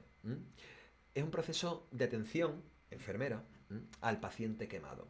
Está muy ilustrativo, es muy ilustrativo, es muy curioso, ya que, bueno, estas clases ya sabéis que es bioquímica ajustada para el tema de enfermería, Pero vale para todo el mundo, ¿eh? Que realmente no deja de ser una curiosidad y cualquier persona puede encontrar la curiosidad en esto. Vamos a ver nuestro caso clínico, sin profundizar. Lo tenemos por aquí, caso clínico. Un varón de 44 años, soltero, sin alergia, medicación irrelevante, y sus aspectos físicos. ¿Qué nos presenta? Sufre un accidente doméstico mientras manejaba gasolina con deflagración y autoextinción. Atendido por soporte vital, e ingresa para estabilización. Nada más que llega consciente, colaborador, vía aérea, respiración no alterada y obviamente dolorido. Porque lo que se calcula un 40% de superficie corporal quemada. Tercer grado en ambas piernas, segundo grado profundo en glúteos y segundo grado superficial en ambas manos. Ya nos podemos hacer un poco una idea de lo que le ocurrió a esta persona. Ese accidente doméstico le habrá pillado. Voy a poner esto un poquito más grande. Voy a poner esto aquí. Lo que le ha pasado es que estaría manejando esa gasolina, o estaría, vete tú haciendo qué, o puede estar en un campo quemando rastrojos, no lo sé. Se daría la vuelta, la fuente de ignición haría contacto con el fuente de combustión, perdón, daría contacto con la tinaja de gasolina que estaba utilizando y eso pegó el reventón y le pilló de espaldas. Piernas, glúteos y donde fue el hombre a quitárselo con las palmas de las manos. Entonces por eso se queman las dos palmas. Bueno, un poco como detectives, ¿no? Nos hacemos un poco la idea. ¿Qué ocurre aquí? ¿Qué es lo que la intervención que se le hace? Pues primero tratar con tulgrasum y betadine, ¿vale? O sea, limpieza y tratamiento de las manos con silvederma, que es un ungüento para quemaduras. Y se le hace una escarotomía para eliminar esas escaras, esa piel quemada, ¿no? de las zonas de deflagración y se le inyecta, lo primero obviamente es la recuperación de líquidos. De suero fisiológico 0,9, unos 15 litros en las primeras 24 horas, pautado después 8 las primeras 8 horas y 7 las siguientes 16, ¿vale? O sea, en total unos 15 litros. ¿Por qué hay que perfundir de nuevo al paciente? Porque obviamente se ha llevado un montón de masa corporal por delante, la defragación. Ya por delante, pierdes un montón de masa y con esa masa se lleva el agua de nuestras células. Y después con el sangrado, con la pérdida de líquidos internos, pérdida de líquidos celulares, es lo que acaba. Esto es como Black Stories, efectivamente, Cristina. Efectivamente, como Dark Stories. Podemos entender así. Somos como detectives para ver qué leches ha pasado. Bueno, tras esta primera intervención de escarotomía, perfusión, reperfusión, ¿no? El tratamiento con el flamacine, el surgicel en pierna, el silvederma en las manos, betadine para evitar la infección, y todo súper aséptico, se le realiza una intervención. O sea, se le hace una intervención quirúrgica en la que se hace un autoinjerto, se le quita piel de los muslos y se le integra en la zona lesionada, para que ahí intente agarrar. Se ve que no agarra muy bien y tiene que hacerle otra nueva intervención, pero bueno, eso es irrelevante. Lo que quiero ver es el algoritmo de decisión. Pues estos pacientes son muy peculiares, son pacientes que tenéis que entender que esto es muy delicado. Una persona que ha sufrido una quemadura de este grado, una deflagración, el, el cuerpo se regenera al fin y al cabo, pero la mente es más complicada. Son pacientes que a nivel psicológico están muy delicados. Y hay que hacer con ellos un tipo de comunicación muy asertiva, porque al fin y al cabo se le ha desfigurado el cuerpo de una manera u otra. Y eso es lo que he intentado hacer yo con estos casos clínicos también, que no lo veáis desde el punto de vista de la bioquímica, que no es solamente eso. Es que veáis que la bioquímica está transversal a todas las disciplinas y que todas están interconectadas. A nivel de trato con el paciente, a nivel bueno, yo qué sé, a nivel de tratar con un paciente geriátrico, infantil, con un paciente adulto, ¿eh? Sabéis que son pacientes muy delicados.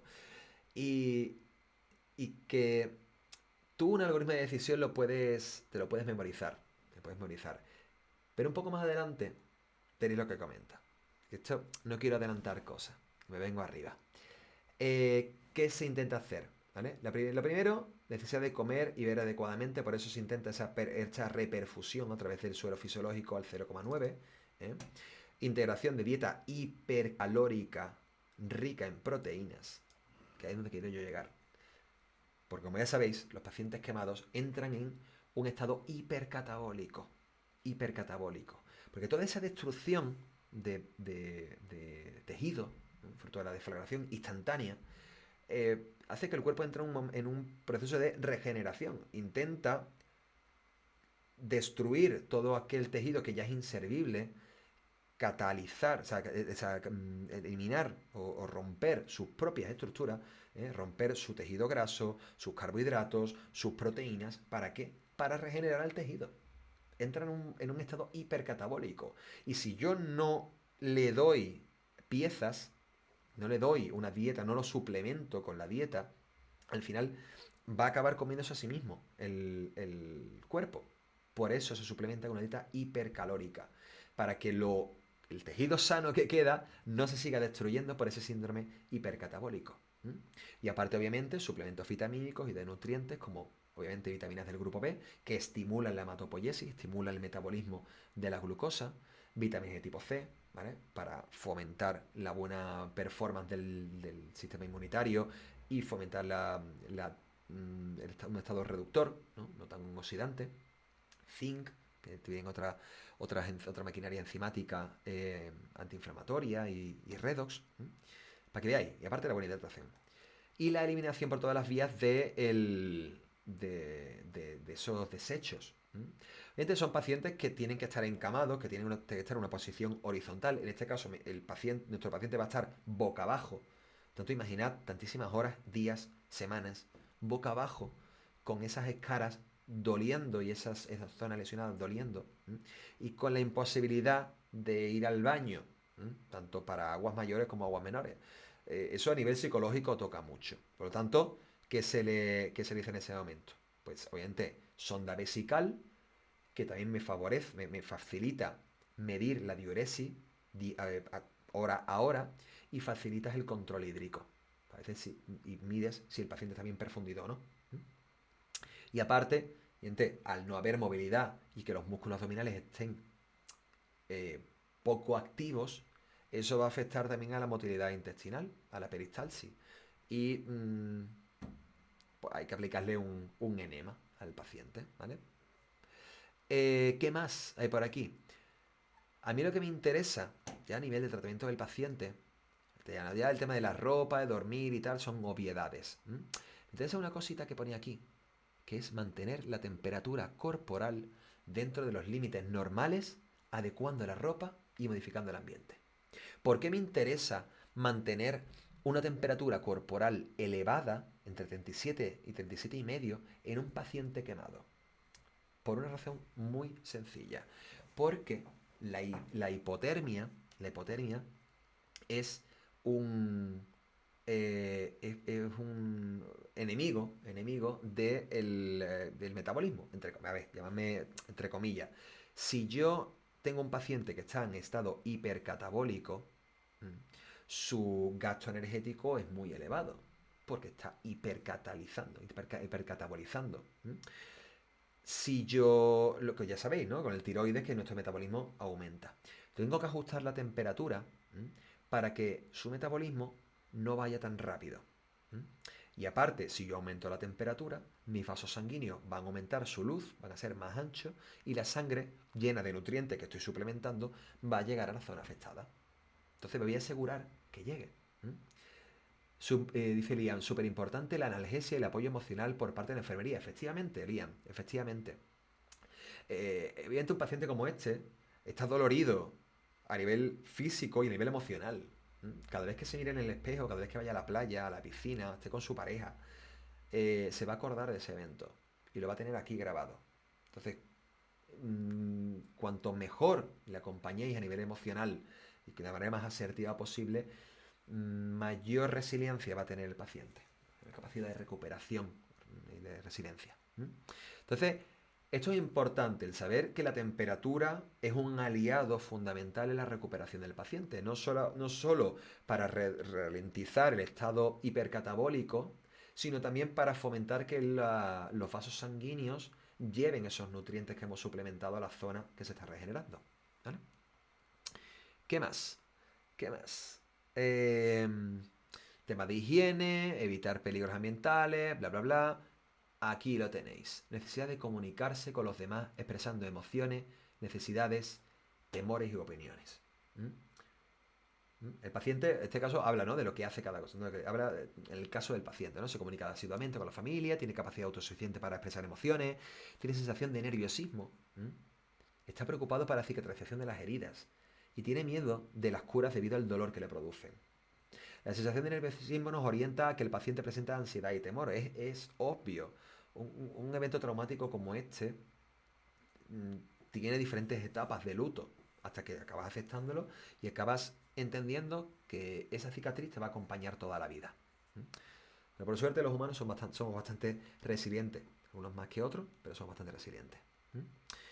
Pues esta parte de aquí es muy interesante porque va todo enfocado al aspecto de salud mental del paciente. Os recomiendo que os lo leáis porque es bastante curioso.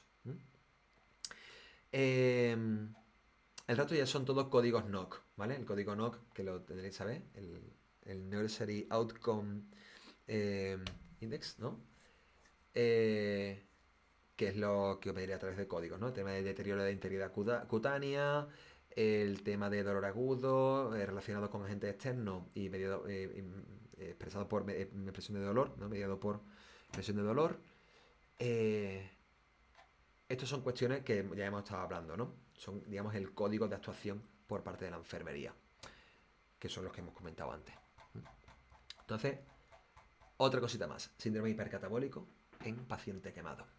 Había otro muy chulo, que este de aquí, que esto es un dramón, como la copa de un pino, porque es de un muchachito de 17 años cuya ruta de la urea decidió dejar de funcionar en un momento. Me pica la nariz. Eso significa movida. Bueno, ¿qué escucho de fondo? ¿Escucho algo de fondo? ¿Una voz me deja o algo abierto? ¿Algún audio abierto? Creo que no. Vale. Es que a lo mejor soy yo. Es el retorno. Bueno, continuamos. Dice Liam, hay unas cosas súper chulas que están haciendo últimamente en las UCI con la realidad virtual. Tal y por el tema del ocio, sí, efectivamente. En muchos pacientes diferentes, sobre todo también he visto en pacientes de UCI pediátrica, ¿m? Y en onco también. Muy importante entender el aspecto humano del trato al paciente. Si va a tener que estar sí o sí en el ingresado, que al menos no suponga una cárcel. Porque eso también se ha visto y comprobado que el bienestar del paciente o la paciente favorece la recuperación y reduce los tiempos de estancia. No estoy diciendo ni muchísimo menos que la actitud va a estar directamente relacionada con el outcome, pero sí favorece, es un factor a tener en cuenta. La propia actitud. O sea, no la actitud, sino el bienestar, la sensación de bienestar del paciente, la consecución de objetivos y el bienestar, ¿no? Eso me das cuenta. Bueno, este paciente de déficit de ornitina transcarbamilasa. ¿Qué palabrota es esta? Os la cuento. ¿Qué es la ornitina transcarbamilasa? Si yo meto aquí ciclo de la... ¡Qué bien escribo! De la urea, ¿vale? ¿Vale? ¿Dónde está? Ciclo de la urea. Tiene que ser esta. Carga, no carga, carga, no carga. Vale, aquí. Veréis. Dentro de la mitocondria, ¿vale? Hay una serie de procesos metabólicos de degradación, ¿vale? Que están acoplados, ¿vale? El metabolismo de las proteínas están acopladas con la detoxificación de la urea. Que estoy en medio. Espérate que me he puesto aquí en medio. Voy a poner aquí, para que lo veáis. Aquí, ¿vale? Acá. Yo podría ponerlo en grande. Si lo pongo en grande lo veis mejor, ¿no? A lo mejor. Yo creo que lo podéis ver mejor. O no, no lo sé. Aquí, lo puedo poner en grande esto. ¿Me deja? Bueno, yo creo que sí que se ve bien. Un poquito más grande, así. ¿Veis? Tac. Y ahora me muevo ya aquí. Ok. Reacciones del ciclo de urea. Dice, se observan las acciones enzimáticas y mitocondriales involucradas en la transformación metabólica y se evidencia la importancia del N-acetilglutamato como activador de la carbalinfosfato sintasa. ¿Vale? Estos son dos rutas acopladas. Una que por un lado es degradación de aminoácidos y otra es la detoxificación del propio grupo amino. Porque el amino, cuando se metaboliza, al final se acaba convirtiendo en amonio, en urea, y son cosas que van a acabar afectando de una manera u otra al correcto funcionamiento de la célula. Entonces hay que detoxificarlo y hay que eliminarlo. Por eso, esa urea al final se pierde por la orina. ¿Vale? ¿Qué ocurre? ¿Dónde está la ornitina transcarbamilasa de nuestro paciente? Que es esta de aquí. La ornitina transcarbamilasa. Está aquí. Aquí. Esta enzima coge ornitina, ¿m?, y la fusiona con el carbamoil fosfato, ¿vale? Quitando ese fosfato de ahí, que viene de la ruta del glutamato, ¿vale? La ruta del glutamato. Entonces, ¿por qué? ¿Me entiendes? Porque cuando yo voy degradando proteínas, este amino que hay aquí, este amonio que hay aquí, esto hay que eliminarlo de una manera u otra. ¿M? Entonces tengo que fusionarlo en citrulina. La citrulina se va a fusionar con aspartato, va a dar arginesucinato, fumarato, ¿no? Y lo que va haciendo es detoxificar de una manera u otra todo para transformarlo en urea. Y esta urea va a ir a la sangre y se eliminará por la orina. Entonces, si este paso fundamental está encima del metabolismo de los... no me sale la palabra. De los desechos. Falla. Esto no puede darse. Y la urea se va a acumular. Pero se va a acumular no en forma de urea. Se va a acumular en forma de amonio. De este amonio de aquí. Que no lo estoy detoxificando porque de la degradación de las proteínas esto se va a acumular. Pero se va a acumular por un tubo. Y no se va a detoxificar en forma de urea. Porque cada urea absorbe prácticamente 2 nitrógenos. Nos ayuda a quitarlo de en medio. Si yo esto no lo condenso, esto no rula y esto se acumula en la sangre. Y la cagamos, pero muy bien. Veréis, aquí. Este chico consulta. A ver, ¿dónde estaba? Caso varón controlado, pero ya nos hace spoiler de entrada. Aquí ya no hay Black Stories, ya nos lo dice del principio. Como Colombo, nos dice ya quién se muere al principio. El chico fallece a los 17 años. Tenía déficit de factores de coagulación, entre los antecedentes familiares, fallecimiento por insuficiencia hepática no afiliada, muerte súbita, ¿no?, en familia materna. Entonces el paciente, su evolución fue favorable hasta que a los 17 años debuta con un cuadro de malestar general, parálisis facial periférica derecha, y tratado con prednisona, corticoides, a pauta decreciente. A las 2 semanas agrava, provoca astenia, náusea, nerviosismo, alteración del ciclo. No hay afectación de hematuria, de sangre en la orina, ni de aparición de bilirrubina en la orina. No aparece, no hay alteraciones de esos fluidos. Y lo que sí se le ve es que al momento de la exploración sí se ve una tez terrosa y tinte ictérico, ¿vale? Sí hay una acumulación de bilirrubina, ¿vale? Con el síndrome de Gilbert, acumulación de la bilirrubina en los tejidos. Y se sospecha que es secundario a la prednisona, por lo tanto, se le mira la analítica y se suspende el tratamiento corticoideo. ¿Qué se le ve? Mira la bilirrubina. La bilirrubina total en 5,27. En 5,20. Tiene que estar por debajo de 1,5. Vamos a fijarnos también, esta transaminasa podría ser chivata, podríamos fijarnos en que la actividad de la protrombina está reducida, problemas en la coagulación, pero ya lo sabemos porque el niño viene de déficit de factor de coagulación, ¿vale? Por lo tanto, ahí está esa ruta está afectada, esto nos parecería obvio, y paramos ahí, ¿vale? Y paramos ahí. ¿Qué más?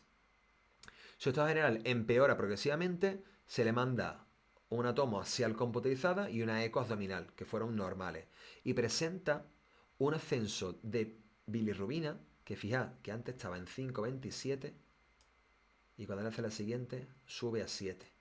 Le miran el amoníaco en sangre y está en 4,33. ¿A qué nos suena esto? A este amonio por las nubes. Sabemos que ya que esta ruta está jodida. En este momento, nosotros sí sabemos, porque ya el título se lo pusieron al artículo una vez ya fallecido y ya hecho el análisis y ya sabiendo cuál era la causa. Pero en ese momento, los clínicos no tenían ni puñetera idea de qué le estaba pasando. Estaban mirando en otro sitio. Están viendo, vale, estos signos están aumentando, pero ¿qué pasa? Cuando les da por mirar el amoníaco, mira por dónde está. ¿Eh? El descenso de la protrombina pasa a 44, sigue descendiendo, se siguen exacerbando esos problemas de déficit de factores de coagulación y le ven en el TAC una hemorragia subdural, tentorial y subaracnoidea. ¿Vale? Hay una afectación ya de la circulación a nivel de la subdural y la subaracnoidea. Sigue aumentando la bilirrubina y el amoníaco, bilirrubina y el amoníaco, hasta que llega un momento en el que dicen, oye, creemos que lo que es una alteración congénita del metabolismo de la urea, porque esto no para de aumentar. Entonces, cuando ya le das a ello por hacer plasmaféresis, para limpiar un poquito esto, hemofiltración, para intentar quitar esa bilirrubina y el amoníaco, ya el pico está tan alto, que lo intentan recuperar con benzoato y carbaglutamina, que esto es un quelante, esto lo que hace es eliminar ese amonio de la sangre. ¿Y qué hace después? Intenta meterle L-carnitina para evitar ese síndrome catabólico que lo que hace es eliminar proteínas de la célula. ¿Para qué meto L-carnitina? Porque la L-carnitina es un transportador de ácidos grasos dentro de la mitocondria. Intentamos desviar el metabolismo hacia la beta-oxidación y no hacia el catabolismo de proteínas. Porque si el niño sigue rompiendo proteínas, va a seguir aumentando el amonio en sangre. Pero si os fijáis, ya era demasiado tarde. Cuando ya alcanzó el pico se dieron cuenta que había un fallo en la ruta de la urea. Era demasiado tarde y eso era insalvable. Y el chico fallece a los 7 días de la hospitalización. ¿Qué ocurre después? Pues dicen, bueno, venga, muestras de orina y sangre, la mandamos, esos diferentes análisis de alteraciones congénitas de sangre y ven que tiene una mutación en la ornitina transcarbamilasa que le ha llevado a eso.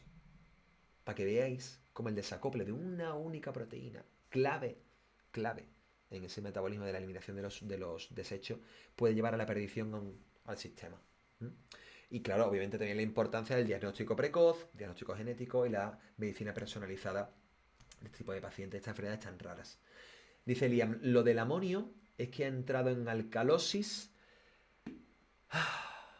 Sí, podríamos entenderlo como que ha entrado en alcalosis, una alcalosis metabólica, fruto de un desacople de la vía del... Bueno, desacople no, de una parada directamente, una disfunción directamente de la ornitina transcarbamilasa de la ruta del amonio, de la ruta de la urea, perdón.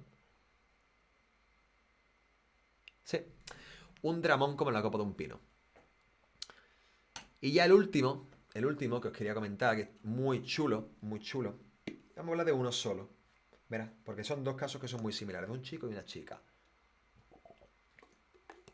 Y como ya sabéis, el síndrome metabólico es decir que es un desacople entre las rutas del catabolismo y el anabolismo. Este desacople viene fomentado por un estado, en principio, de obesidad, ¿vale? En principio de obesidad. Sí que es cierto que hay síndromes metabólicos generados por una... Dice, es muy triste que por una proteína se muera un paciente, claro. Y triste haberlo tenido delante y no haber caído en el diagnóstico precoz por haber intentado salvarlo por las vías habituales. O porque no disponga de las herramientas suficientes para hacer un diagnóstico genético. Que eso también es otra. Pero bueno, shit happens. El síndrome metabólico es ese desacople entre las vías anabólicas y catabólicas. Del cuerpo ya ha perdido la capacidad de autogestionarse de una manera eficiente. Todo relacionado con el metabolismo de los carbohidratos y de los lípidos que están uno acoplado al lado de otro. ¿Mm? Pues sí, efectivamente, si se hubiese detectado antes podría haberse salvado. Sí, sin lugar a duda, sin lugar a duda. O al menos el haber durado un poquito más. Pero estos síndromes metabólicos pueden venir causados por una mutación genética, ¿vale? Que afecta a alguna de las enzimas involucradas en las vías del catabolismo o del anabolismo, tanto de carbohidratos como de lípidos. ¿Vale? Son dos vías que están muy ligadas, muy ligadas. O puede darse por una cuestión circunstancial, puede haber un síndrome metabólico adquirido por malos hábitos, por un sedentarismo ligado a bueno, factores de riesgo como el sedentarismo, la dieta hipercalórica, que lleva después a la aparición de la diabetes de tipo 2, la hiperinsulinemia. Todo eso, todos esos factores llevan a la aparición del síndrome metabólico. Vamos a verlo. Vamos a ver estos dos casos. Vamos a ver, de hecho, uno de los dos solo. Es un chico y una chica. Vamos a ver el caso de la muchacha. Dice, mujer de 19 años. ¿Se ve bien? Yo creo que sí. Yo creo que lo puedo poner un poquito más grande incluso. Así, para que lo leáis bien. Después para los chicos de la otra plataforma que lo puedan leer. Mujer de 19 años que procede de Nueva Italia. Consulta con dolor de garganta. Está ahí bien. Refiere cuadro de 4 días de evolución con dolor de garganta, que se exacerba con la deglución, fiebre con escalofrío y se automedica con paracetamol. Vale. Luego de 2 días se agregan náuseas, vómitos, diarrea. Consulta con facultativo quien medica con ibuprofeno, amoxicilina, sulbactam y ketorolaco. Un día antes presenta erupciones cutáneas eritematosas sobrelevadas, pruriginosas en todo el cuerpo. No están localizadas en una parte concreta. Y niega lesiones en boca y conjuntiva. Por lo tanto, podemos descartar por un lado una infección bacteriana, de algún hongo, lo que sea. Al menos de ese nicho, de ese tejido. Antecedentes. Antecedentes. Niega asma, hipertensión arterial, ¿la tiene? Diabetes mellitus. Refiere alergia a antiinflamatorios, no esteroideos, a los AINES. Dices tú, ahora me lo dices, cuando el clínico ya le había mandado ibuprofeno, que es un AINE, pues enhorabuena, pues se le tiene que retirar. A lo mejor por eso vienen esas erupciones cutáneas eritematosas, porque es alérgica al antiinflamatorio, no esteroideo. Bueno, seguimos. Refiere a alergia antiinflamatoria, bueno, aumento de peso desde hace 2 años con disminución de la actividad física. Antecedentes genealógicos, menarca a los 12, guay, oligomenorrea. O sea, alteraciones en los ciclos menstruales, algún tipo de alteración. Antecedentes patológicos familiares, padre y madre sano, abuela materna, diabética. Ingresa con una presión de 10,8. Temperatura correcta, medidas 74 kilos y 1,56 con un índice de masa corporal de 30,3. Un pelín elevadito, Circunferencia abdominal de 90. Y examen físico se observan microcomedones. Microcomedones. Que podrían ser, por eso, las propias erupciones eritematosas y tal, que le pueden llevar a eso, ¿no? O afectación de la propia esa alergia a los AINES que le puede haber llevado a esos comedones. Pero lo interesante, interesante de aquí, dice que la cuello, aquí. ¿Qué aparece en el cuello? Se palpan ganglios submaxilares bilaterales, no se palpa tiroides, abdomen globuloso, expensa de tejido adiposo, blando depresible, ok, no hay afectación del hígado.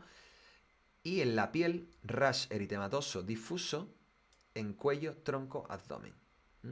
Con tendencia a la descamación. O sea que hay una afectación cutánea también. Ojo con esto. Ojo con esto. Un exceso de proliferación epidermosa. Llama la atención hiperpigmentación en nuca y la región axilar. ¿Veis esto de aquí? ¿Veis esto de aquí? Esto de aquí. Este oscurecimiento en la piel. Esto se llama acantosis nigricans, tipo de afección en la que ciertos pliegues del cuerpo, especialmente en ingles, axilas, en el cuello, en los nudillos, puede ocurrir en zonas de pliegues, hay un oscurecimiento de la piel. No es roña, es piel, ¿vale? No es roña, es piel. Vamos a ver qué pasa. le empiezan a hacer unos datos, le empiezan a sacarle datitos, ¿no? Empiezan a mandarle la bioquímica. Vemos que vemos serie blanca un poquito subida, fruto de esa, que tendría esa infección que traería ya de casa. Vemos que el aclaramiento está bien. Hallazgos de obesidad y acantosis nigrica en estado físico. Ah, ¿qué nos indica la acantosis nigrica en función de los datos antropométricos y el estado del hemograma, o del estado de la bioquímica y de la glucemia? La glucemia en este caso es normal, bueno, puede ser circunstancial, nos puede llamar la atención porque puede ser una resistencia a la insulina. Que también tenemos precedentes, porque sabemos que su abuela es diabética.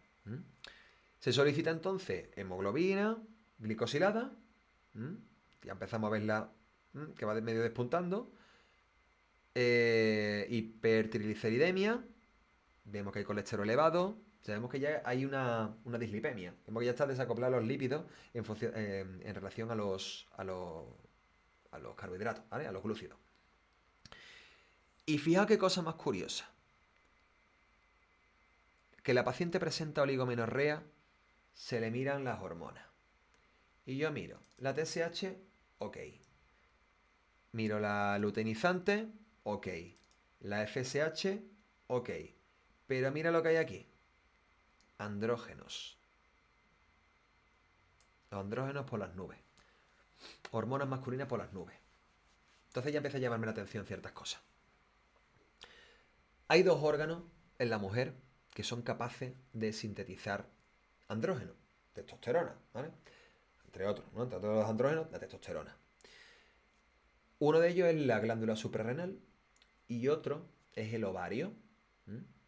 Entonces, cualquier alteración de ambas puede llevar a una aparición, un aumento de esos andrógenos, y ya sabéis que el andrógeno, testosterona, va a afectar a el ciclo menstrual. De ahí la oligomenorrea. Pero ¿de dónde viene ese aumento de los andrógenos? ¿De dónde viene?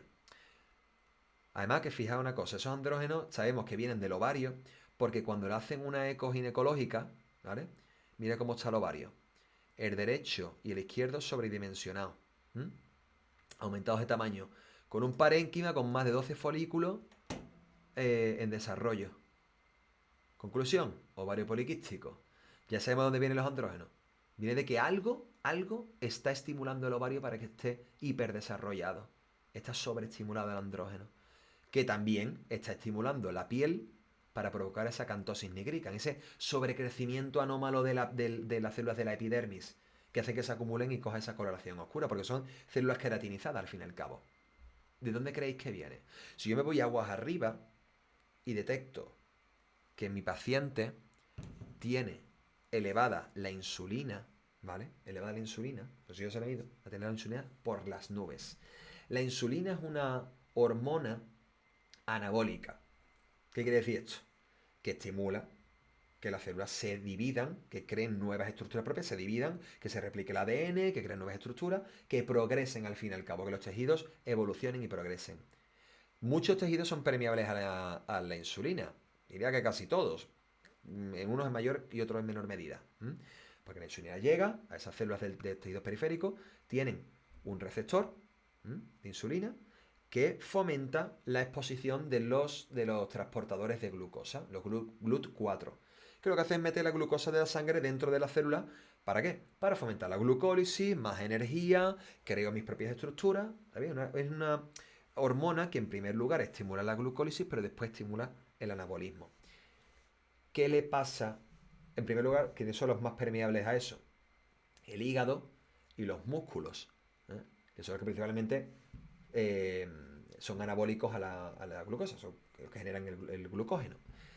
Si yo tengo los músculos y el hígado llenos de glucagón y ya no cabe más polímero de glucosa dentro de mis células hepáticas, pero siguen mandando insulina, la célula hepática o la célula muscular va a decir, sí, tú manda toda la insulina que tú quieras, pero ¿sabes lo que hago?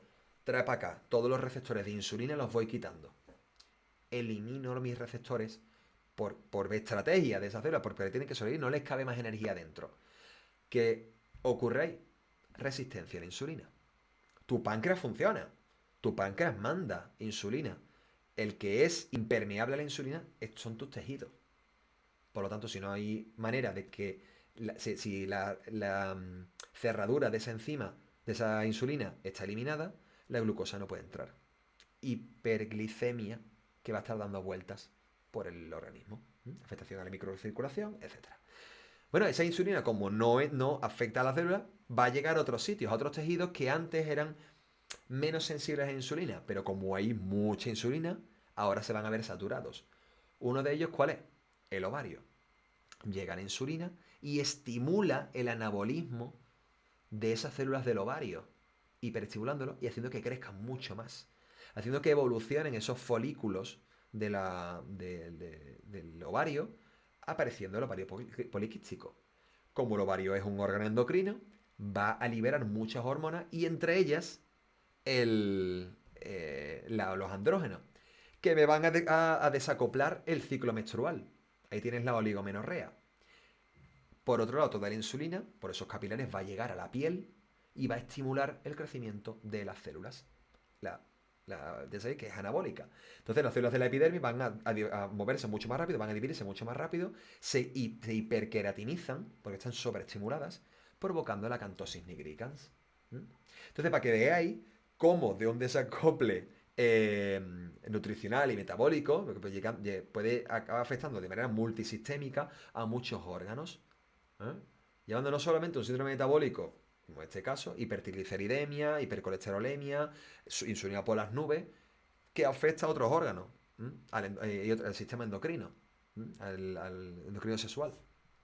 Entonces me parecía muy curioso este caso. Y estoy seguro que la próxima vez que vayáis por la calle, a lo mejor veáis el morrillo de alguien, el cuello de alguien, con esa acantosis nigricans, seguro que ya pensáis, no vais a pensar que es que no se ducha, sino que detrás a lo mejor hay un síndrome metabólico y una resistencia a la insulina. Porque en la inmensa mayoría de los casos, una acantosis de este tipo, nigricans, va asociada a resistencia a la insulina y un síndrome metabólico. ¿Vale? ¿Qué os ha parecido? ¿Qué os ha parecido este último caso clínico? Interesante, cuanto menos, ¿verdad? A mí me mola. Bueno, espera, ahora entendedme, ¿vale? Es una putada para quien lo padece. Pero a mí me mola darle lógica y entender desde la bioquímica como una única pieza, como si fuese un Jenga. Hoy que estás jugando al Jenga precisamente con una amiga, le quitas una pieza y la pones en otro sitio, todo se va a la mierda. ¿Vale? Ese gran castillo de naipes, que es nuestro metabolismo tan delicadito, tan controlado, nada más que reajustas la balanza, se acaba cayendo. Pues bien, si yo pongo un caso clínico, Ainhoa, ahí que estás, y que estabas preguntando cómo pregunto yo esto en un examen. Yo te pongo un caso clínico en el que con una foto, por ejemplo, y yo digo, paciente que aparece con estos niveles elevados de andrógeno, hiperinsulinemia, ¿qué te digo yo? Ovario poliquístico y 4 cosas más. Y te pongo infarto agudo. ¿Cuál es el diagnóstico más posible? Infarto agudo, osteosarcoma, síndrome metabólico o, ¿qué te digo yo? Lo que sea. Pues a eso me refiero. A ese tipo de preguntas voy a hacer en el examen.